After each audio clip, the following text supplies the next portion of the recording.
माहितीये का, काही जन्मतारखेमध्ये त्यांच्या लास्ट म्हणजे पास्ट लाईफचा त्यांच्यावरती इफेक्ट असतो, त्यांना आपण म्हणतो कार्मिक डेप्थ. म्हणजे अशा काही जन्मतारीख आहेत ते तुम्हाला मी आज सांगणार आहे, ज्यांच्यावरती मागच्या जन्मातला प्रभाव हा राहतो.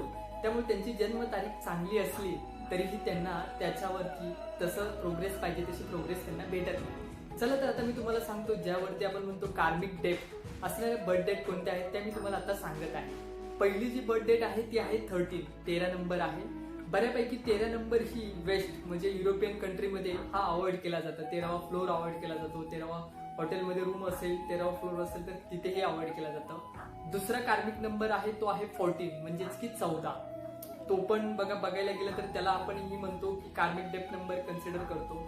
आणि तिसरा नंबर आहे तो 16, त्यालाही आपण कार्मिक डेप्थ नंबर म्हणून कन्सिडर करतो. आणि चौथा नंबर आहे तो 19.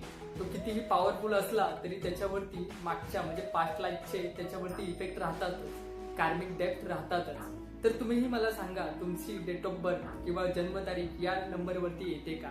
आणि तुम्हाला याबद्दल अजून जर माहिती असेल तर तुम्ही मला कमेंटमध्ये नक्की सांगा. तुमची ती डेट ऑफ बर्थ लिहा की कार्मिक नंबर म्हणून, म्हणजे मला नक्की समजेल. धन्यवाद.